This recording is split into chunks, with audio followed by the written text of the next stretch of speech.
bonsoir.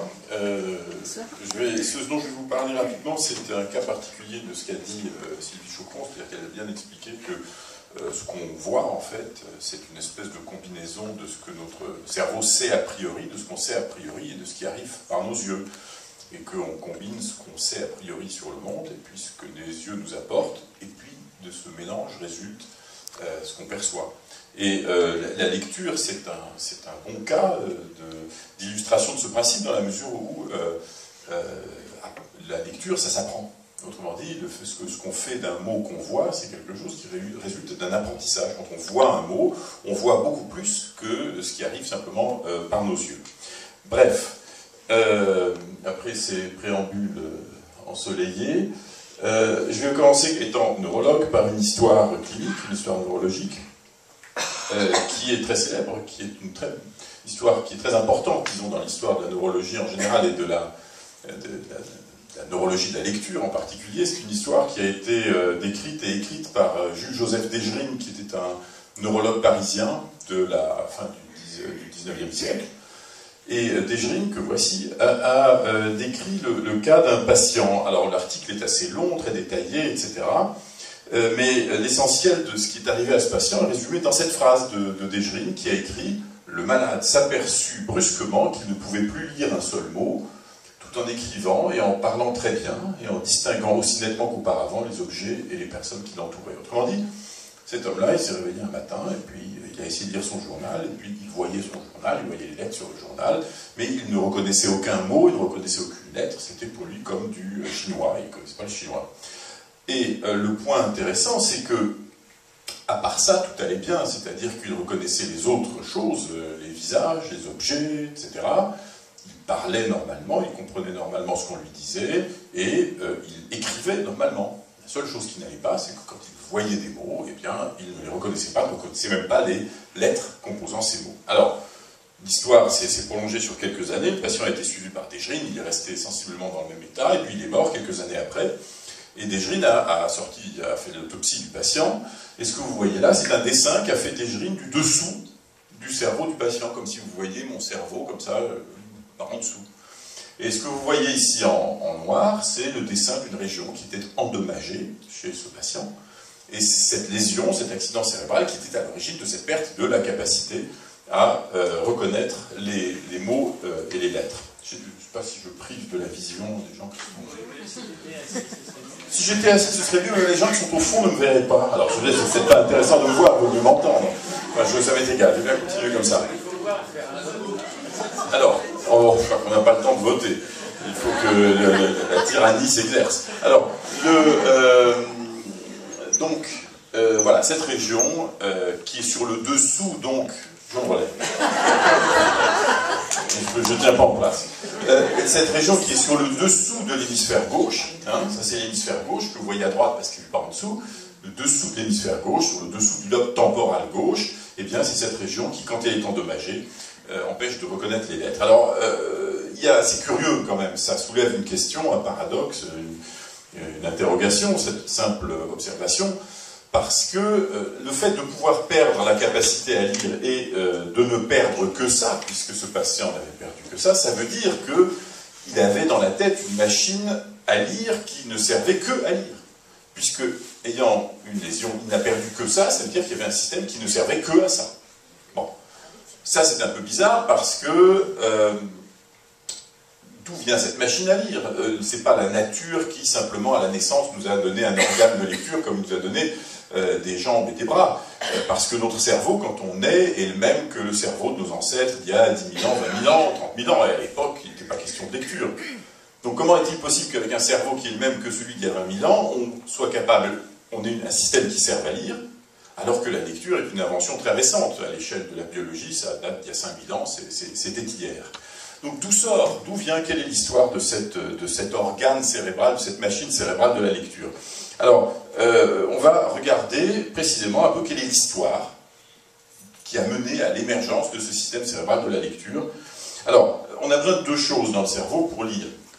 La première chose, c'est qu'on a besoin de voir. Bon, alors, c'est pas tout à fait vrai, c'est-à-dire que les gens qui sont aveugles peuvent aussi apprendre à lire en utilisant d'autres sens. Enfin, mettons-nous dans la situation habituelle, qui est celui de la lecture par les yeux. Donc on a besoin de lire. on a besoin d'un système visuel. Et le système visuel que Sylvie a présenté tout à l'heure, eh bien, c'est un héritage qui date de la nuit des temps, c'est-à-dire que nos ancêtres, les autres animaux, ont un système visuel qui n'est pas très différent du nôtre. Le système visuel d'un macaque, là vous voyez un cerveau de macaque, fonctionne à peu près comme le nôtre. Et si vous regardez ce cerveau de macaque, là il y a l'avant, l'arrière, eh bien tout l'arrière du cerveau, là qui est en violet, sert à voir, sert à analyser la scène visuelle dans laquelle on est plongé.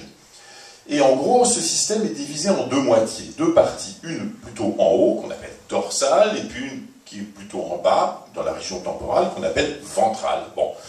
Et la partie qui est en haut sert à se localiser, à localiser les choses dans l'espace, où se trouve tel et tel objet, et à donc diriger les mouvements vers ces objets. Et puis la partie qui est en bas, la partie ventrale, sert à reconnaître ce que sont les objets. C'est-à-dire, ça c'est une bouteille, des lunettes, un verre, etc.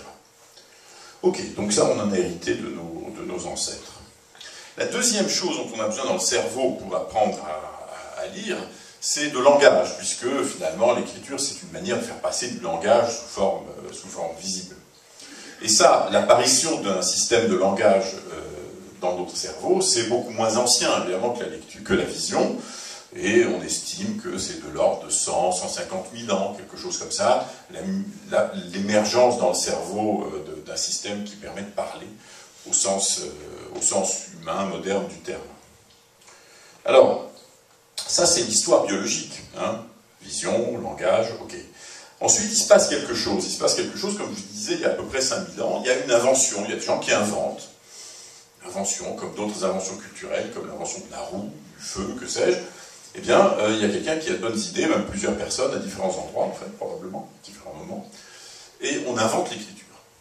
On invente la lecture, l'écriture qui est, comme l'indiquent ces espèces de flèches, une nouvelle manière d'établir un lien entre la vision et le langage, de rendre visibles des objets de langage. Normalement des choses qui ne sont que des sons, par exemple, ou des syllabes, ou des phonèmes, ou des mots qui s'entendent, en créer une forme visible. Donc c'est ça la grande innovation de l'écriture. Et à ce moment-là, à partir du moment où cette invention est faite, on change d'échelle de l'histoire. On était dans une histoire biologique très ancienne et très lente, il se passe les choses évoluent très lentement, puis on entre dans une autre histoire qui est une histoire culturelle. Donc depuis 5000 ans, la culture, les différentes cultures inventent différentes variantes, différents systèmes de lecture, d'écriture foisonnantes qui fonctionnent sur des principes un petit peu différents. Et c'est vrai que si on les regarde d'un peu loin, comme ça, on se dit, voilà, tous ces systèmes d'écriture, eh bien ça part dans tous les sens, ils ne se ressemblent pas du tout les uns aux autres, grande variété. C'est vrai qu'il y a une grande variété. Mais ce qui est probable, c'est que cette variété n'est pas si grande que ça. Et en fait, ça a été étudié, ça. Tous les systèmes d'écriture utilisent le même genre d'indices. Quand on fabrique un alphabet, on utilise le même genre de choses. On utilise des lignes, on n'utilise pas des espèces de nuages, on utilise des lignes qui se joignent les unes aux autres. Des petites intersections de lignes, plus ou moins simples, plus ou moins complexes. Donc, géométriquement, d'un point de vue visuel, tous les alphabets ressemblent un petit peu à la même chose, utilisent les mêmes principes d'organisation visuelle, ce qui est assez normal, puisqu'on veut des alphabets qui soient adaptés à notre système visuel. On a le système visuel qu'on a, et on veut inventer des alphabets qui soient faciles à lire, d'une certaine manière, pour ce système visuel. Bon, passons sur un certain nombre de choses, mais ce qui est intéressant sur cette idée que tous les alphabets se ressemblent, d'une certaine manière, c'est que si on compare les régions du cerveau qui s'activent quand vous êtes en train de lire du chinois, de l'anglais, du japonais, etc., eh bien on s'aperçoit que malgré la variété apparente de ces systèmes, c'est presque exactement les mêmes systèmes qui sont utilisés pour lire quelque écriture que ce soit. Il y a de très petites et incertaines et discutées nuances entre les systèmes, mais fondamentalement, c'est vraiment presque exactement les mêmes systèmes, notamment les mêmes parties du système visuel qui servent à reconnaître les lettres dans tous les alphabets. Donc, quelque chose d'assez universel. Bon, c'est universel, mais quand même, c'est-à-dire que quand des enfants doivent apprendre à lire, ben, tous les systèmes d'écriture vont se ressembler, il faut bien en apprendre un. Et ça ne se fait pas tout seul, il faut aller à l'école pendant 10 ans, aller passer plusieurs heures tous les jours à travailler pour devenir un lecteur adulte expert. Et ça, donc, c'est une troisième petite histoire, encore plus rapide, encore plus récente, qui est l'histoire personnelle de l'apprentissage. Donc il y a cette triple histoire, l'histoire biologique, l'histoire culturelle et puis l'histoire personnelle de l'apprentissage de la lecture à l'école. Et c'est le résultat final de cette triple histoire qui est notre système cérébral de lecture, celui qui a été endommagé chez une patiente d'Egerine dont je vous ai parlé tout à l'heure, celui qui a perdu la capacité à lire. C'est ce système, héritage de millions d'années, puis de milliers d'années, puis d'années, qui, quand il tombe en panne, vous empêche, en tout ou partie, de lire. Alors, donc on a vu là les deux grands acteurs de la lecture dans le cerveau, qui sont la vision et le langage. On va regarder un peu plus en détail comment ces deux systèmes sont installés, comment un mot, d'une certaine manière, à partir du moment où il entre dans vos yeux, comment il est digéré par votre cerveau. Alors, ça c'est un hémisphère gauche, comme ça, vu de profil. Et la première chose que fait un mot, comme vous l'a dit Sylvie, pour toute information visuelle qui entre par les yeux, eh bien ça entre dans le cerveau, les yeux sont devant, mais il se trouve que ça entre dans le cerveau par derrière. Donc un petit détour, puis l'information arrive dans le cerveau par l'arrière, par les lobes occipitaux, qui sont tout à fait en arrière. Et ça, c'est vrai pour toute l'information visuelle, notamment pour un mot que vous voyez. Bon. Qu'est-ce qui se passe ensuite? Eh bien ensuite, il se passe que vous devez, c'est la première chose à faire pour lire, vous êtes obligé de reconnaître les lettres qui sont là. Est-ce qu'il y a un A, un B, un C, rangé dans quel ordre, voilà. Et ça, ce travail-là, c'est reconnaître des lettres, c'est la même chose que reconnaître des objets en général. Ça, je reconnais que c'est une bouteille, bon, et ça, je reconnais que c'est un E, un F. C'est la même chose. C'est reconnaître un objet sur la base de sa forme. Et comme je vous l'ai dit tout à l'heure à propos des macaques, reconnaître un objet sur la base de sa forme, c'est le travail de la partie basse, que vous appelez ventrale, du système visuel. Même chose chez le macaque. Hein. Donc, cette partie basse du système visuel, temporale, eh bien, c'est son travail de reconnaître les objets en général. Donc, c'est son travail en particulier de reconnaître les lettres que vous avez devant les yeux. Jusque-là, c'est assez logique. Une fois que les lettres sont reconnues, qu'est-ce qu'il faut faire? Qu'est-ce qu'on peut faire avec? Eh bien, ensuite, c'est plus de la vision, ensuite c'est du langage. Et il y a deux choses qu'on peut faire avec une suite de lettres une fois qu'on les a reconnues. La première chose, c'est que si cette suite de lettres constitue un vrai mot, si vous voyez le mot cornichon écrit, eh bien, vous allez récupérer dans votre mémoire tout ce que vous savez sur le mot cornichon. Que c'est vert, que ça se mange, que c'est un légume, que ça se prépare comme ci, que ça prononce cornichon, tout ce que vous savez, vous le récupérez dans votre mémoire. Et il y a tout un ensemble de régions cérébrales, là, qui sont vaguement symbolisées en vert, qui servent à ça, à récupérer tout ce qu'on a dans la mémoire. Il y a un deuxième genre de choses qu'on peut faire avec une sorte de suite de lettres une fois qu'on les a récupérées. Et ça, on peut le faire même si c'est un mot qui n'existe pas. Si je vous montre Crabichou écrit, bah, vous allez pouvoir faire quelque chose avec. Vous allez pouvoir le prononcer. Vous allez pouvoir dire, ah oui, j'ai jamais vu ça, mais je sais que ça doit se prononcer Crabichou. Pourquoi? Parce que la lettre C, ça se prononce que, la lettre R, ça se prononce R, etc. La lettre CH, ça se prononce CHE, etc. Ça, c'est un deuxième genre de choses qu'on peut faire, et c'est d'autres régions cérébrales qui sont responsables de ce genre de calcul, c'est-à-dire de la transformation de lettres en sons, suivant des règles qui sont propres au français ou à telle autre langue que vous connaissez. Donc, voilà, en gros, l'organisation des choses. Ça entre dans le cerveau, les lettres sont reconnues, ensuite, on accède à ce qu'on a dans la mémoire, le sens, etc., s'il y a lieu, et autre chose qu'on peut faire, c'est calculer la prononciation lettre-son. Bon. Alors, le fait que ça soit organisé comme ça explique la variété des pannes qu'on peut avoir dans le domaine de la lecture à la suite d'un accident cérébral. C'est-à-dire que si c'est ce système de reconnaissance des lettres là en rouge qui est cassé, eh bien, il se passe exactement ce qui s'est passé chez le patient d'Egerine. Le patient d'Egerine qui s'était réveillé le matin et puis qui tout allait bien sauf qu'il ne reconnaissait pas les lettres, c'était parce que ce système-là, vous vous souvenez que c'était sur le dessous de son hémisphère gauche, ce système-là était endommagé, donc tout marchait bien sauf qu'il ne reconnaissait pas les lettres. Mais son langage marchait bien. Mais il y a d'autres genres de problèmes de la lecture qu'on peut avoir à la suite d'accidents cérébraux. Et par exemple, ce système vert, là, ce système qui sert à récupérer dans sa mémoire tout ce qu'on sait à propos des mots, peut lui aussi tomber en panne. Alors, ça se produit dans différentes situations, notamment dans ce qu'on appelle une maladie qui s'appelle la démence sémantique. Alors, c'est un nom un peu effroyable. Enfin, la démence sémantique, c'est une maladie dégénérative cérébrale. C'est pas la maladie d'Alzheimer, c'est un autre truc un petit peu de la même famille.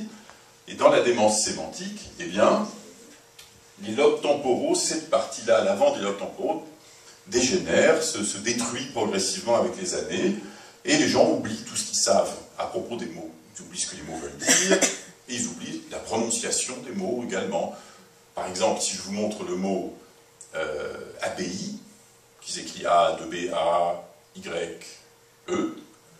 ben, quelqu'un qui a une démence sémantique, il y a 2 B. Ouais. Bon, diagnostic reste ouvert. Je ne sais pas, peut-être que c'est un premier symptôme, je ne sais pas. Non, mais j'ai toujours eu un problème avec les doubles lettres, donc j'ai renoncé à ce que ça s'arrange. Donc, quelqu'un qui a une démence sémantique à qui on montre le mot abbaye, écrit, ben, il va le lire, il va regarder, il va dire, je ne sais pas ce que ça veut dire, je suppose que ça se prononce abaye. Pourquoi? Parce que si on applique les règles habituelles de transformation des lettres en sons en français, ben, normalement ça devrait se prononcer abaye. La seule manière qu'on ait de savoir que ça ne se prononce pas abaye mais abbaye, c'est d'aller chercher dans notre mémoire spéciale de tout ce qu'on sait à propos de ce mot. On a mémorisé ce que ça veut dire et comment ça se prononce. Si on a perdu cette mémoire des mots, eh bien on a ce genre d'erreur de lecture, de régularisation. Le mot abbaye est lu abaye parce que il n'y a que le système jaune qui reste, le système qui permet de transformer de façon régulière les lettres en sons. Donc vous voyez une deuxième variante. Et puis il y a d'autres variantes de problèmes de lecture, notamment des gens qui perdent justement l'inverse de ce que je vous ai dit, dont le système jaune tombe en panne et qui perdent cette capacité à transformer des suites de lettres en suites de sons. Et donc des gens comme ça, ils peuvent éventuellement lire pas mal des vrais mots qui existent, parce qu'ils reconnaissent le mot, ils récupèrent dans leur mémoire la prononciation. Mais si on leur présente un mot qui n'existe pas, comme crabichou, je ne sais plus si c'était celui-là ou un autre, eh bien, ils ne peuvent pas le lire. Parce qu'il n'y a rien de stocké dans leur mémoire concernant ce mot, qui est un non-mot, en fait. Donc voilà l'architecture générale, et du fait de cette organisation générale, les variétés de pannes qui peuvent survenir. Grande catégorie de pannes de lecture. Alors, ce que vous voyez là, ça va passer en boucle, là, c'est la manière dont l'information circule dans cette espèce de réseau qu'on vient de voir dans l'hémisphère gauche. Et c'est une image d'un film qui est fait à partir de données de magnétoencéphalographie. La magnétoencéphalographie, c'est une des techniques d'imagerie cérébrale fonctionnelle. Donc une des techniques qui permet de voir ce qui se passe dans le cerveau pendant que vous êtes en train de faire quelque chose avec, vous pensez, vous lisez, vous bougez les pieds, n'importe quoi. C'est une technique qui, notamment, toutes les techniques ont des avantages et des inconvénients. L'avantage principal de cette technique, c'est que ça permet de suivre dans le temps assez précisément ce qui se passe. Et ce que vous voyez là c'est ce qui se passe pendant la seconde qui suit le moment où il y a un mot qui est apparu devant vos yeux. Il y a un mot qui apparaît, paf, sur un écran ou sur une feuille de papier, il se passe une seconde, pendant que le mot est digéré par votre cerveau. On voit là ce qui se passe pendant cette seconde. Et on va prendre le cycle quand ça va commencer en arrière. Le mot entre part en arrière, là, dans la région occipitale, comme je vous ai dit. Voilà. Puis ça se propage en avant, notamment dans la région qui sert à reconnaître les lettres. Et puis ensuite, ça se propage encore plus en avant, dans les régions du langage, les régions Broca, Wernicke et autres régions du langage. Donc c'est ça, en gros, que montre ce film. Et donc tout ça, ça prend quelques centaines de millisecondes. Hein. La région de reconnaissance des lettres, elle s'active à peu près 150 millisecondes après que le mot est apparu devant vos yeux. Il faut ça pour que les lettres arrivent des yeux à la région occipitale, à cette région de reconnaissance des lettres. Et ensuite, ça va plus en avant dans le cerveau.